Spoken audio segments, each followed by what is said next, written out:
ચલો, આજે હું તમને બતાવું મારા છોકરીના વાળ. દેખો, આ 6 વર્ષની મારી છોકરી છે. આ મારા વાળ, મારા વાળનો ગ્રોથ જુઓ તમે. હું દર 6 મહિને વાળ કપાઈ નાખું છું, તો બી ગ્રોથ જુઓ. હું એક ખોપરેલ બનાવતા શીખવાડું તમને.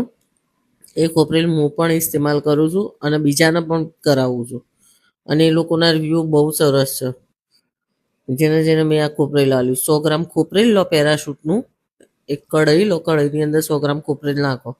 પેરાશૂટનું લેજો, ના સરસ્યું કે ના કોઈ બીજું તેલ. 100 ગ્રામ ખોપરેલની બોટલ આખી નાખી દો અંદર. પછી એના અંદર એક ડુંગળી લો, ડુંગળી કાપીને ડુંગળી નાખી દો. ડુંગળી નાખીને લાલ થવા દો એને. થોડી થોડી લાલ થાય એટલે 2-3 ચમચી મેથીના દાણા નાખી દો, સૂકી મેથીના દાણા. એ થોડા થોડા લાલ થઈ જાય, ડુંગળી થોડી લાલ થઈ જાય, થોડી તળાઈ જાય બરોબર. પછી અંદર મીઠા લીમડાના પત્તા નાખી દો. બરોબર શેકાઈ જાય ડુંગળી, શેકાવા દેજો. શેકાઈ જાય પછી મીઠા લીમડાના પત્તા નાખો અંદર, લગભગ 60 થી 70 ગ્રામ. પછી એ બી બરોબર તળાઈ જાય, બરોબર તળાવા દેજો. આવી રીતે ચેક કરજો એને કે તળાઈ ગયા છે કે ના. બરોબર શેકાઈ જાય એટલે પછી ને ગેસ બંધ કરીને ઠંડુ થવા દો. ઠંડુ થાય એટલે ગળણીથી ગાળીને અને એક ડબ્બામાં ભરી લો. બરોબર નીચોડીને ગાળી લેવાનું. પછી આવી રીતે એને માથામાં લગાવવાનું.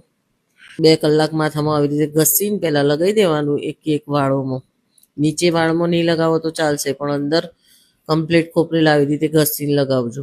લગાવી 2 કલાક રવા દેજો અને પછી શેમ્પૂ કરી દેજો.